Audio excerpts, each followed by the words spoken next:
1521, a Spanish conquistador in full plate armor swings his steel sword at a Filipino warrior. The Filipino doesn't block. He traps the sword with one hand, pulls the Spaniard off balance, and drives a blade through the gap in his armor with the other hand. The Spaniard is dead in 3 seconds. This isn't luck. This is Kali, the Filipino martial art that 3 empires tried to destroy and failed. Fast forward to 1899. American soldiers in the Philippines report something terrifying in their military logs. Filipino fighters armed with knives are killing trained U.S. infantry in close combat. Soldiers with rifles and bayonets are losing to warriors with bladed weapons. The U.S. Army is so disturbed they develop a new sidearm, the Colt .45, specifically because smaller caliber guns couldn't stop Filipino Kali fighters charging with blades. This isn't primitive warfare. This is a martial art so effective that it forced the US military to change their weapons. Jump to 1942. Japanese soldiers occupy the Philippines. They control the cities. But in the jungles, Filipino guerrillas are hunting them with knives and bolos. Silent kills. No gunshots. Japanese patrols disappear. Sentries found dead with throats cut. The Japanese High Command issues warnings. Avoid Filipino knife fighters at all costs. This is the same martial art. Kali, also called Arnis, also called Eskrima. 3 names, 1 system, and it beat 3 different empires across 421 years. Today, this martial art is taught to the US Marine Corps, to SWAT teams, to special forces around the world. Even Bruce Lee studied it. His close friend and student Dan Inosanto is a Filipino Kali master. And when you learn what makes Kali different from every other martial art, you'll understand why it's undefeated. This is the fighting system Spain tried to ban. America tried to suppress, Japan tried to eliminate, but it survived, because you can't kill knowledge that lives in bodies, in muscle memory, in cultural DNA. This is the story of the deadliest martial art you've never heard of. Let me start with what makes Kali unique. Most martial arts teach you to fight empty-handed first. Boxing, karate, kung fu. You start with punches and kicks. Then, if you're advanced, you learn weapons. Kali does the opposite. You start with weapons, sticks, blades. You learn to fight with a weapon in each hand. And here's the genius. Once you master weapons, empty-hand fighting becomes easy. Because if you can defend against a knife, defending against a fist is simple. This is called defanging the snake. It's the core principle of Kali. Don't block the attack. Don't dodge the attack. Destroy the weapon. If someone swings a stick at you, you don't block the stick.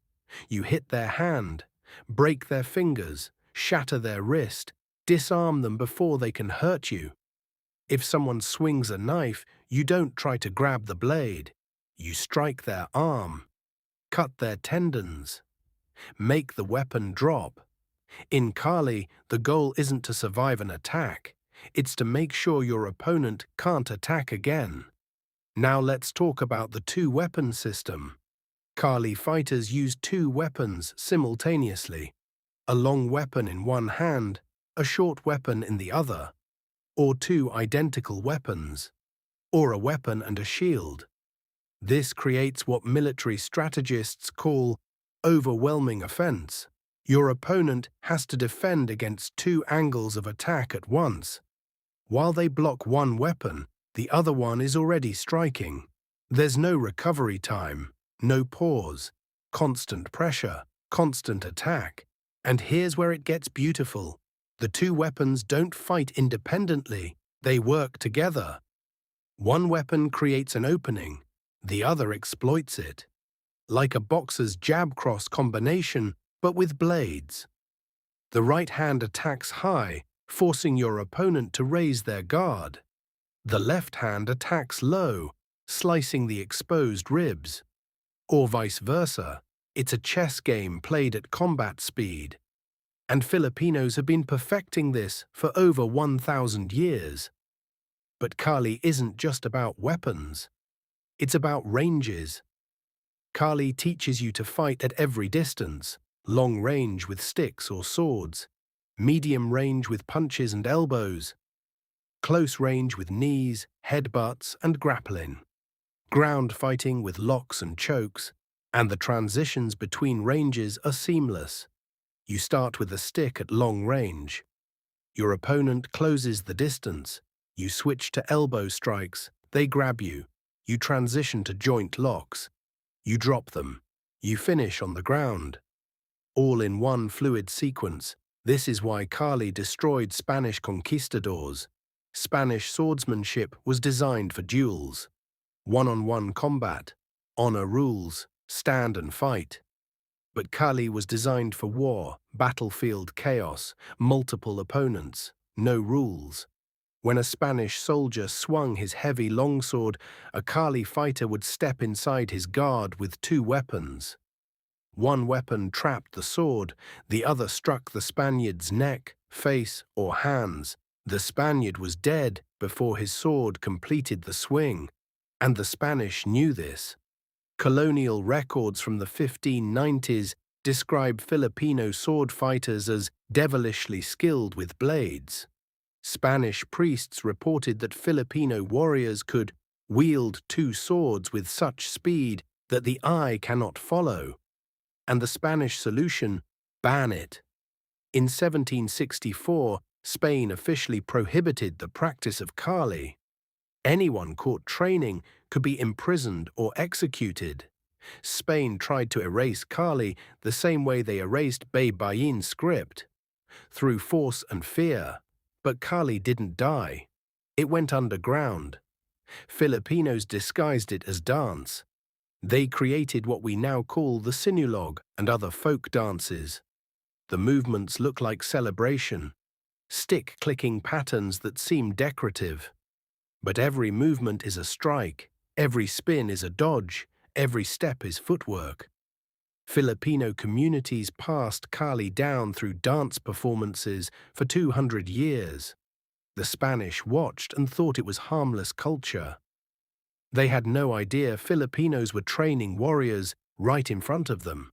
Fast forward to 1899, Spain is gone, America occupies the Philippines, and the US Army encounters something they're not prepared for. The Philippine-American War has begun. American soldiers have rifles, artillery, machine guns. Filipino revolutionaries have bolos, kampilan swords, and Kali training.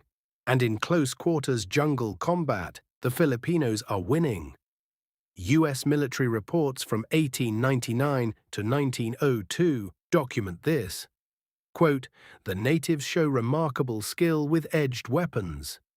Even when shot multiple times, insurgents armed with knives continue to attack and kill soldiers before expiring. This isn't fanaticism. This is Kali conditioning. Kali teaches you to ignore pain and continue fighting. There are training drills where you get hit repeatedly with sticks to build pain tolerance, where you fight while injured, where you learn to finish an opponent even if you're bleeding out. It's brutal, it's practical. And it terrified American soldiers. The problem was American military doctrine. US soldiers carried .38 caliber revolvers. These were designed for gunfights at range, but in jungle ambushes, Filipino Kali fighters would charge with blades. The .38 bullet would hit them, and they'd keep coming, keep attacking.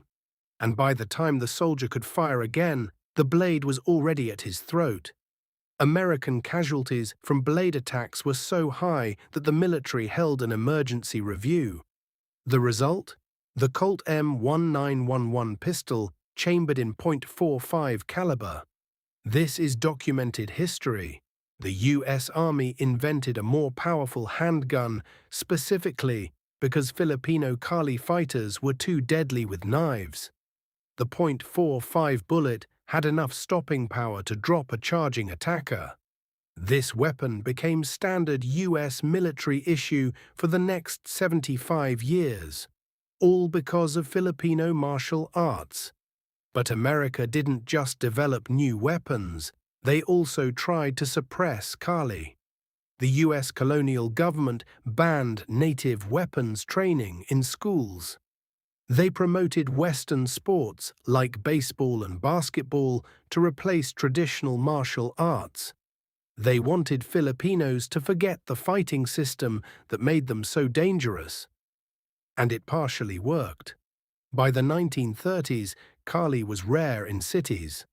Only rural areas and Mindanao kept the tradition alive. Then came World War II. Japan invades the Philippines in 1941. They quickly take Manila and major cities. The official Philippine and American forces surrender in 1942. But tens of thousands of Filipinos don't surrender. They disappear into the jungles and mountains, and they become guerrillas, armed with bolos, machetes, improvised weapons, and Kali training. Japanese soldiers occupying the Philippines start reporting ghost attacks. Sentries found dead with no gunshot wounds.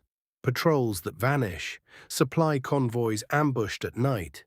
This is Kali at its deadliest. Silent blade combat.